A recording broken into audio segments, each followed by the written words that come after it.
So we saved the best for last, or at least the best voice for last.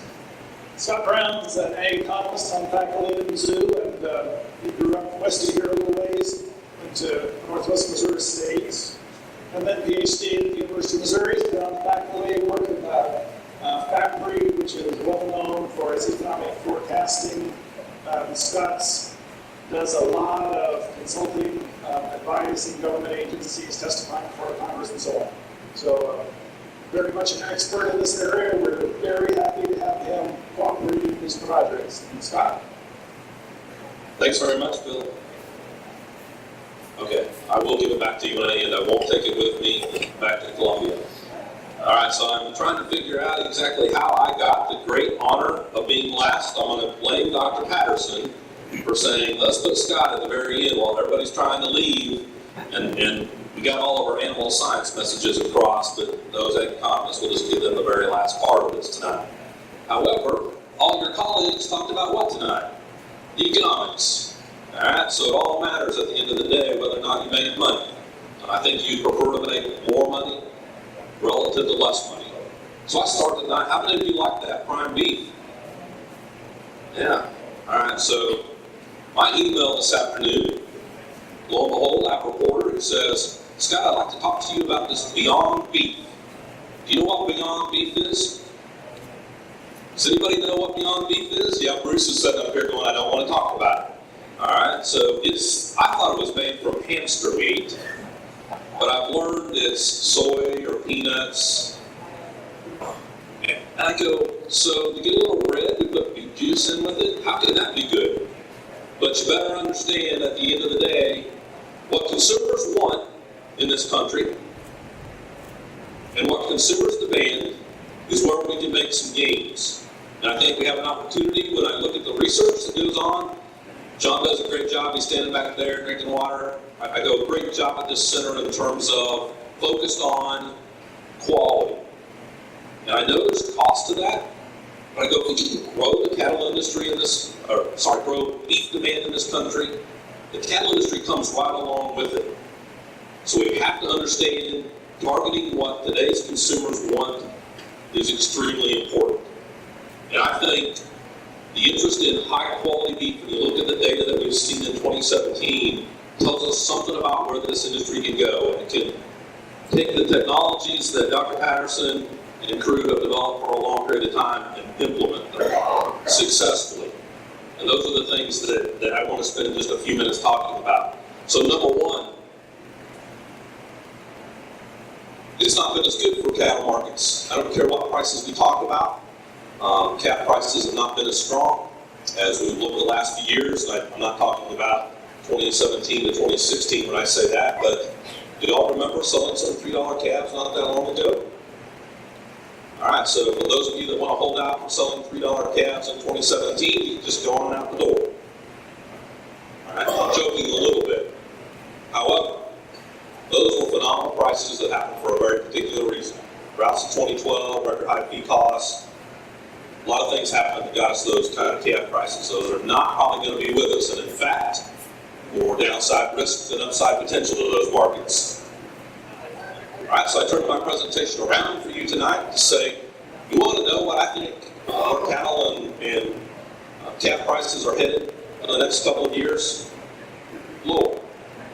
All right. We're growing cattle supplies. It's going to be difficult to move all those cattle supplies in front of us without prices moving lower. If you look at my slide, not as low as perhaps, or not as much of a decline as we've seen going off those very lofty highs a few years ago. So I don't know if you smile quietly with those prices or go, those don't work any longer. But again, I would tell you more downside risk. So how do we manage that downside risk? And I want to talk about how I think quality can potentially play a role in managing downside risk. So why have markets done what they've done? 2016, I look back and go, we brought a lot of calves to bear pretty quickly, and the supply side of the cattle market drove prices that, do you remember where prices went from this point forward in 2016? Were all of you holding calves, waiting for higher prices, and you just kind of waited and finally gave up? We did get a bounce, but it took us all the way till mid to late October of 2016 for that to happen. The supply side really drove. And then in 2017, so I'll tell you, if you'd have listened to me do Outlook in late 2016, early 2017, I would have said more downside risk than upside potential. What the heck happened to markets? They went up much higher than any of us would have thought. And I go, there's where that crazy other side of the picture, demand comes in. Demand was much stronger than we thought. And by the way, demand for higher quality beef is what drove much of the increase that we saw in cattle prices. Trade's been important, and I think that trade in front of us is going to be higher quality beef as well. All right, so sometimes I like to remind us, the demand you're going to get in front of you in the next 10 years does not come from Spicker, Missouri. It does not come from Missouri. It does not come, frankly, from the United States. The growth in population and the growth in income of folks that are going to afford more meat protein comes from outside the United States. We must be focused on what's happening in the rest of the world, as that's where that demand comes in front. So for a minute I go, we have talked a lot about volatility. As economists, we tend to say oil prices are extremely volatile. But I happily said, what's November 2017 feeder cattle done for the last 6 months? There's a lot less volatility. That cuts both ways for you, right? Less opportunity to go lock in prices than maybe in the past. I put that slide in to go, for those of you that do price risk management via futures markets or other ways to try to forward contract prices, great. But in a down market, sometimes that's a little difficult to find those great opportunities to do that. And this market's by and large moved sideways for a period of time. All right, economists, we're supposed to have these slides that are way too complicated to understand, and we put them up in front of you just to make you fall asleep here. Don't fall asleep on this graph. All right, so per capita beef supply availability in the U.S., 91 through 2016. The point I want to make to you is 2017 of about 3%, what's 2.5% growth this year is 3% growth in 2016. That's on the high end, right? If you look at those dots for 2016 and 2017, that's some of the highest growth we've seen. If you look at fed cattle prices, there were 6 years over that 91 to 2016 period where per capita supplies grew more than 1%. What happened to fed cattle prices in those 6 years? On average, they declined by almost 6%. All right, so that's the supply side that we have to deal with. Do you see 2018?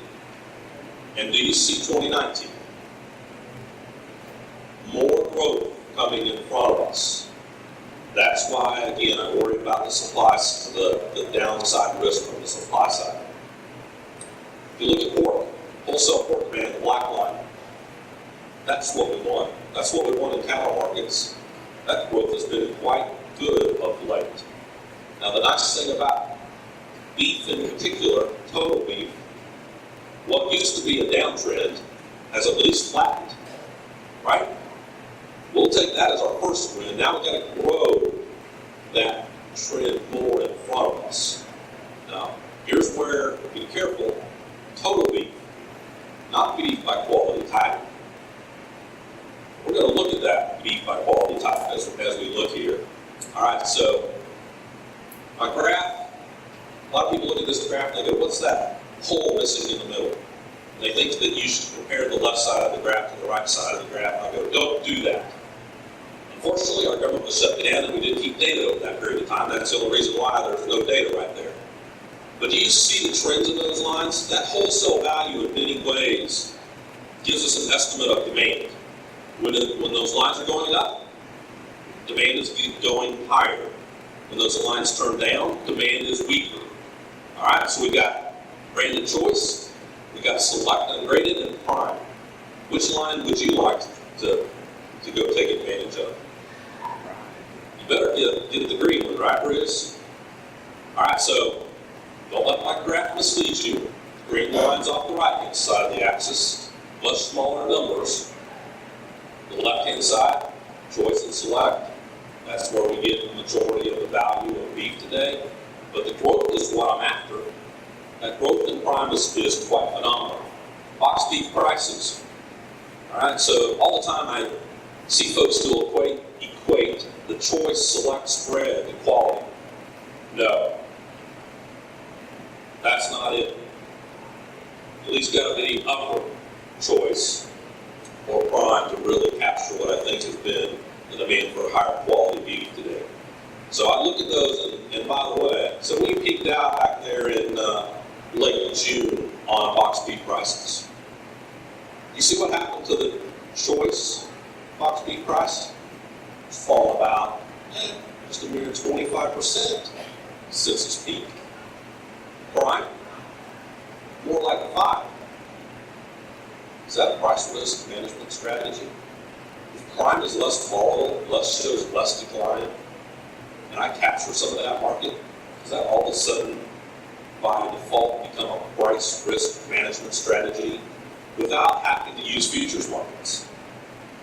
If I talk to you about futures markets for very long, you're going to go, oh gosh, let's get out of here. I don't want to talk about that any longer.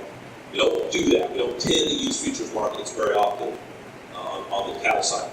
But you're all really good about investing in your herd, right? And all this great research that's been done here at the farm, I think helps you with that quality focus. Which, by the way, don't go halfway. You either focus on quality or you don't. And if you go halfway, you don't get very far. So here's the choice select spread. For a minute, record choice select spread early in the year. Why was that? It was that small company called Walmart that was part of that, right? Y'all heard of Walmart up here? All right, so sorry. I'm trying to get you to laugh before we get out of here, because I know I'm standing between you and the end of this. So what did Walmart do? They went to only choice beef in the case.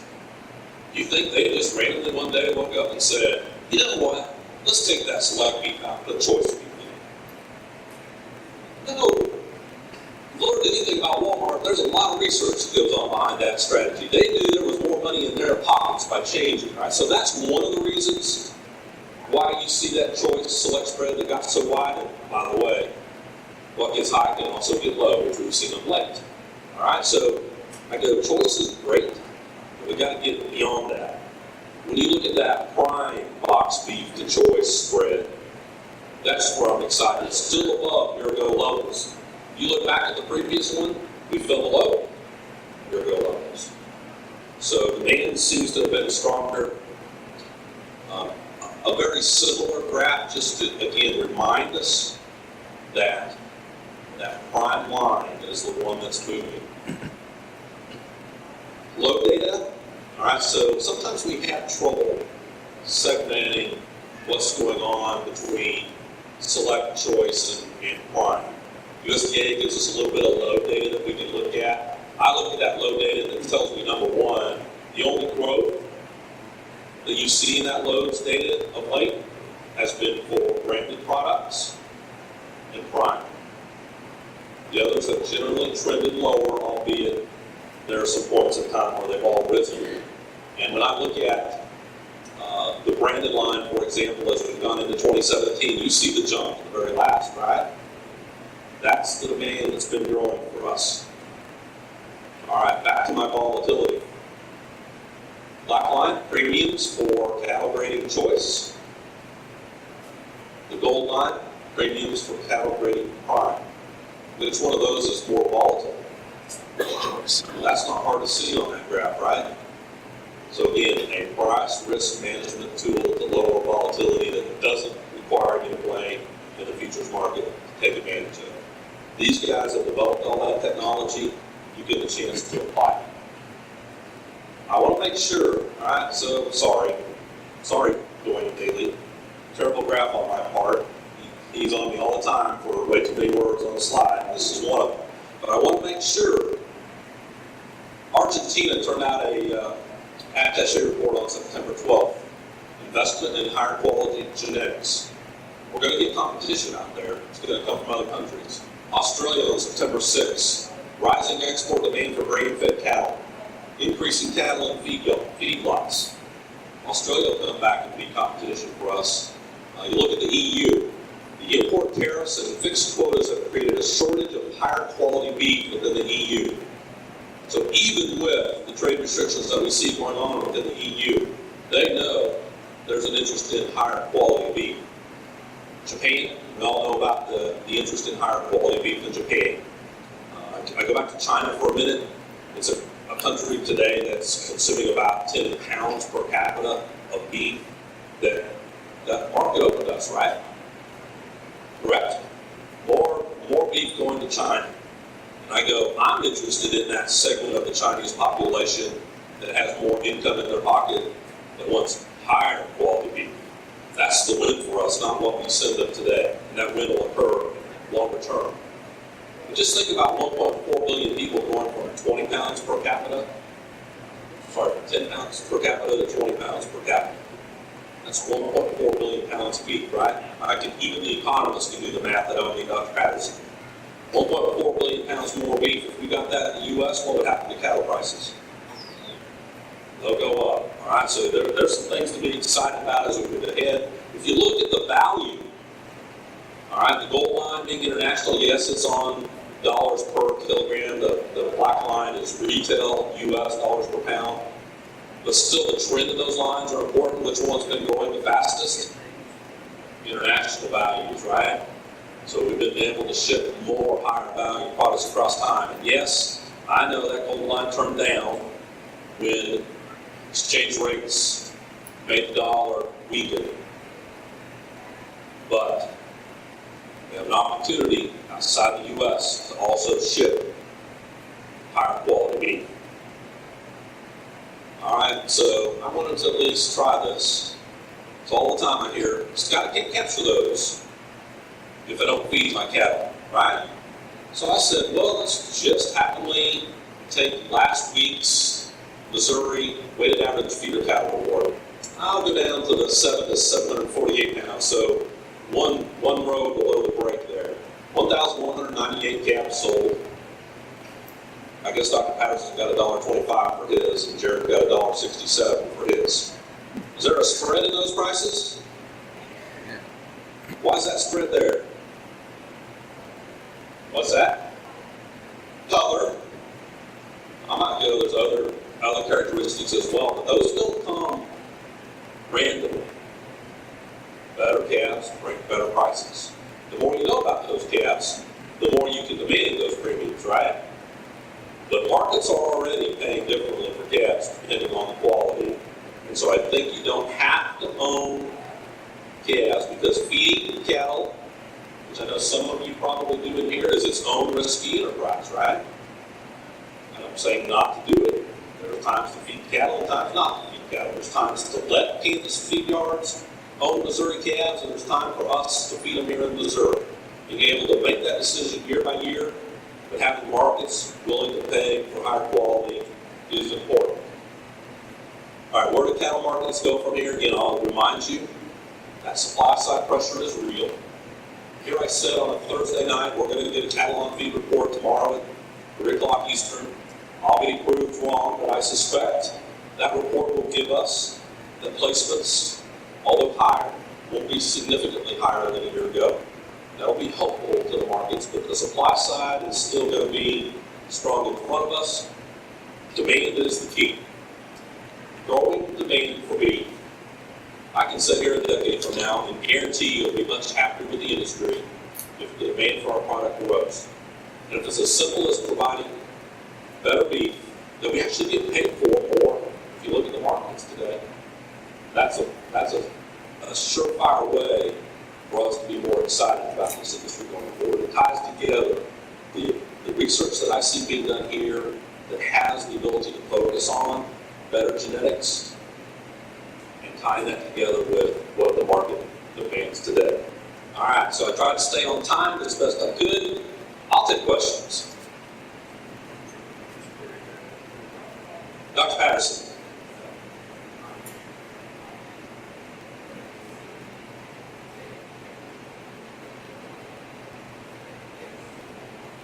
Yeah, so Dr. Patterson is reminding me that certified Angus beef, it was probably a couple of years ago that said they were going to hit 1 billion pounds by 2020, 1 billion pounds of CAB product by 2020.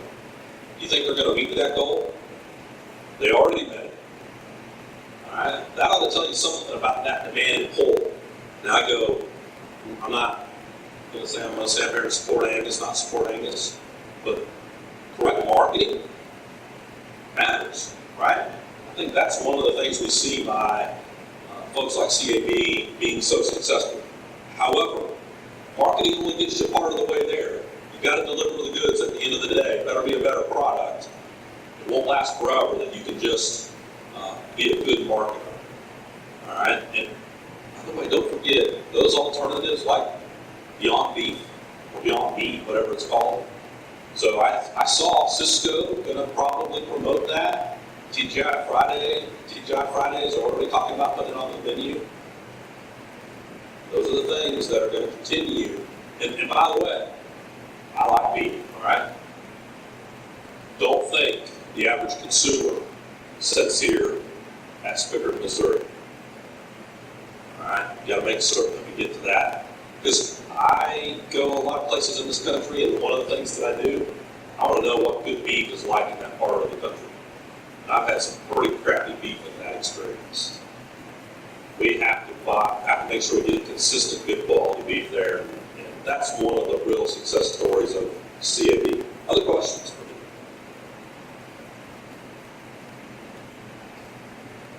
The Royals were winning 1-0 when I started. Go Mike Moustakis. I appreciate the chance to visit with you all tonight. If you have questions, let me know. I'm going to turn it back over to Bill. Thanks. Thanks, Scott. We have just a little detail or two to go here tonight. So this is the draw for the winner of 500 pounds.